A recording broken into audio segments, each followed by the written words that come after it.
Kita lanjutkan. Sekarang saatnya paslon nomor urut 2 bertanya kepada paslon nomor urut 4. Waktu Anda bertanya 1 menit dimulai saat Anda berbicara. Silahkan Bapak. Terima kasih.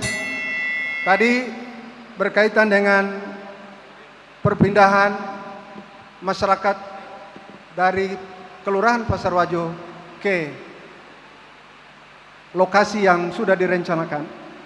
Kemudian pada sisi lain terjadi penolakan dari masyarakat dan telah terjadi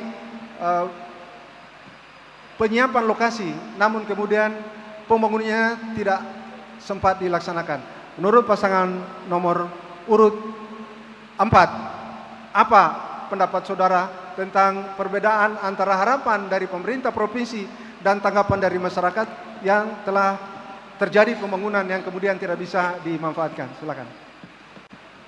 Masih ada waktu cukup? Waktu kami hentikan. Berikutnya kami persilakan untuk menanggapi. Terima kasih. 1,5 menit. Pertanyaan yang sangat bagus sekali.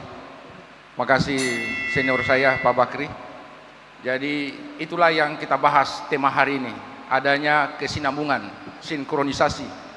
Bagaimana kita menempatkan perencanaan dari awal itu sebaik mungkin. Seperti yang ditanyakan Pak Bere kepada pasangan nomor 2. Karena perencanaannya tidak bagus, tidak sistematis. Oleh sebab itu terkait dengan pemindahan juga, itu karena perencanaannya tidak masif antara pemerintah provinsi dan pemerintah kabupaten, waktu itu Pak Bakri sebagai bupatinya. Oleh sebab itu bagi kami, jika kami menjadi terpilih bupati dan wakil bupati, maka yang kami lakukan apa yang sudah dilakukan oleh pemerintah provinsi, dalam hal ini dimanfaatkan oleh APBD kabupaten. Ini juga gedung kami akan manfaatkan sehingga kawasan Pasar Wajo itu tidak hanya bertumpu pada sektor-sektor real, tapi ada pengembangan ke ibu kota kecamatan Pasar Wajo. Kenapa kita harus berpikir itu? Kita punya harus visi ke depan. Pasar Wajo menjadi daerah ibu kota yang disenangi dan disukai dengan berbagai potensi yang dimiliki. Terima kasih. Bagi saya, apa yang dilakukan oleh pemerintahan sebelumnya kita manfaatkan supaya uang itu tidak sia-sia. Waktu habis, terima kasih. Mohon tenang Bapak Ibu, kita lanjut ke paslon nomor urut 2 untuk menanggapi jawaban dari paslon nomor urut 4. Waktu Anda 1,5 menit dimulai saat Anda berbicara. Silahkan. Terima kasih. Konsep sebetulnya yang disampaikan oleh Pak Gubernur waktu itu adalah kaitan dengan menghadapi bencana alam. Maka Pasar Wajo, Kelurahan Pasar Wajo dan sekitarnya itu sangat rentan terhadap bencana alam. Lalu kemudian itu sampai dengan dari mana Badan Penanggulangan Bencana Nasional itu memberikan alokasi anggaran dalam rangka antisipasi suatu saat kalau terjadi bencana tsunami seperti terjadi beberapa waktu yang lalu masuk di Pasar Wajo. Apabila terjadi, maka masyarakat pada tahap pertama itu telah tertolong. Hanya saja sampai hari ini kondisinya tidak terjadi. Sehingga apabila terjadi bencana, maka tetap saja masyarakat Pasar Wajo dan sekitarnya tidak bisa tertolong karena proyek itu tidak jadi dibangun. Sehingga kemudian antisipasi seperti rencana semula itu tidak akan terjadi. Seperti itu. Kami persilakan berikutnya untuk dilanjutkan paslon nomor 4 untuk menanggapi waktu Anda 1,5 menit. Silakan.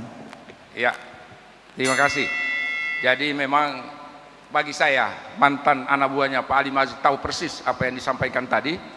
Perencanaannya tapi tidak connect antara sosialisasi dengan masyarakat karena pemerintah kabupaten waktu itu kurang nyambung dengan masyarakatnya sehingga niatan itu hanya sampai pada perencanaan. Pembiayaannya dari APBD provinsi. Oleh sebab itu, saya dan Bapak Laude Rafiun bila mana terpilih, hal-hal yang sudah dibuat perencanaannya bagus, apalagi program Pak Prabowo Gibran hari ini bahwasanya akan membangun perumahan buat rakyat 3 juta unit rumah. Ini saya harus tangkap karena banyak masyarakat Buton yang belum memiliki rumah layak, termasuk yang punya lahan-lahan tersebut kita manfaatkan. perencanaannya bagus sekali. Kalau Bapak dan Ibu lihat perencanaan gambarnya itu sangat bagus. Sana ada fasilitas umum, ada masjid, ada pasar dan lain sebagainya. Ini saya manfaatkan karena saya tahu tentang perencanaan tersebut sangat bagus. Oleh sebab itu, walaupun bukan lagi untuk menanggulangi bencana dari Badan Penanggulangan Bencana, tapi dokumen perencanaannya saya manfaatkan untuk merebut namanya pembangunan rumah 3 juta rumah dari Pak Prabowo Gibran. Kami jujur bahwasanya semua perencanaan, semua program pemerintah harus berkesinambungan. Oleh sebab itu, Basiran Rafiun adalah yang akan menjadikan Buton Barakatina Tanah Bolio. Cukup, terima kasih. Cukup, waktu Anda habis. Silakan berikan tepuk tangan Anda untuk paslon 1, 2, 3, 4, 5, dan 6. Silakan kembali ke tempat duduk Bapak-bapak sekalian. Silakan.